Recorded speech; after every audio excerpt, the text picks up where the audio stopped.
All right, here is the review for Batman Begins.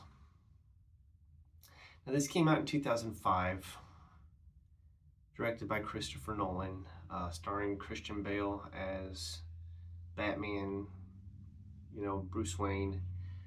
Liam Neeson was in this and this is a spoiler, okay? But this movie's old, so you should know by now. Liam Neeson's playing Ra's al Ghul. Well, it's Ra's in Batman the Animated Series. Ra's al Ghul. This is kind of. Oh, and the other villain in this film is Scarecrow, and you've got Gary Oldman as Jim Gordon. Morgan Freeman as Lucius Fox, guy that makes all of Batman's gadgets and stuff. And Michael Caine as Alfred.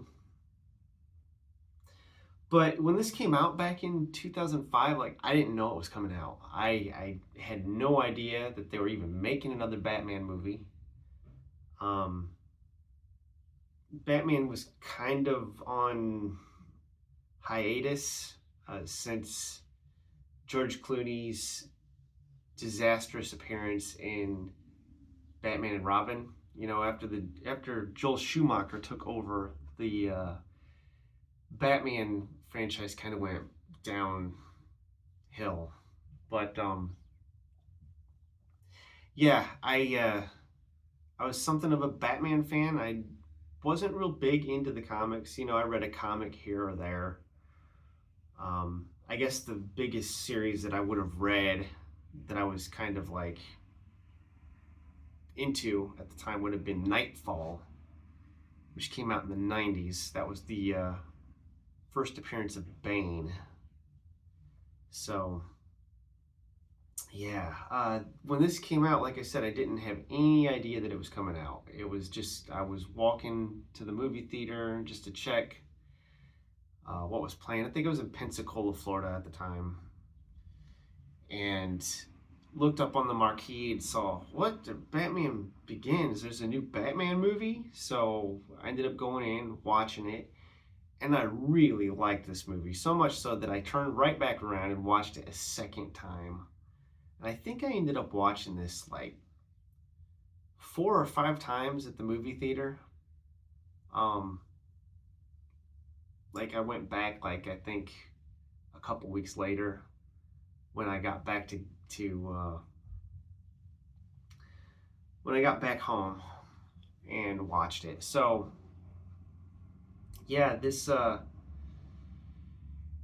everybody on the planet's probably seen this by now unless you're living under a rock. But it kind of really kicked off this current comic book superhero craze that's been going on for 20 years now. And I'm kind of checked out on the whole superhero genre, I'm just done. But I've come back to this movie several times and really enjoyed it.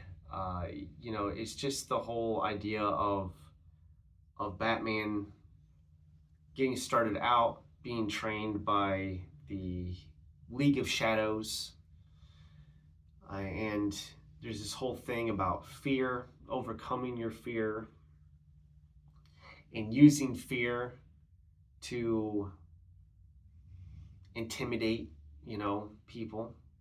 It's really Batman becoming a symbol, both to the people of Gotham and to his enemies. And yeah, it's a good movie. I probably have more to say about The Dark Knight once we get there, but overall, I really enjoy this one. It's I don't know. I don't know what else to say about it. I mean, grew up on Batman, watching reruns of the Adam West 66 Batman series. And then, of course, I was here for Batmania when that hit. back in '89. Everybody was talking about it, Mr. Mom's gonna be Batman and everything. I just remember like that was a big deal. Jack Nicholson playing the Joker. I had the Batman cereal. I had the Batman Nintendo game. Played that like crazy, and that just kind of kicked off that whole Batmania. We got Batman the Animated Series, which I watched all the time.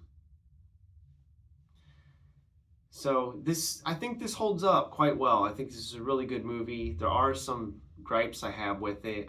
I'm not a big fan of the Tumbler. I don't like that particular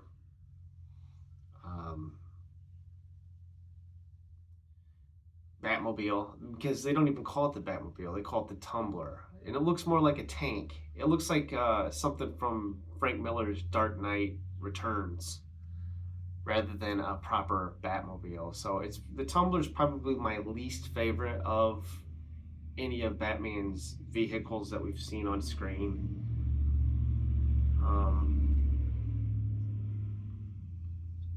I, as an origin story, I think this is pretty effective, pretty good. I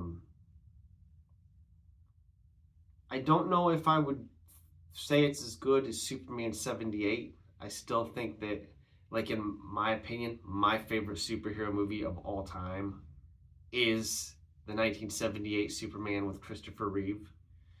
So I don't think it reaches into that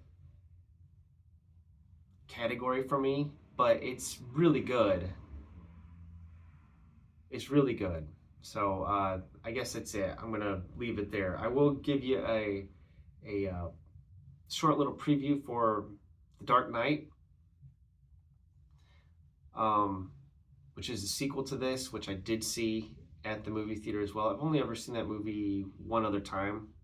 I saw it once at the theater, and then I watched it like one more time, and I'm one of the few people that didn't like it.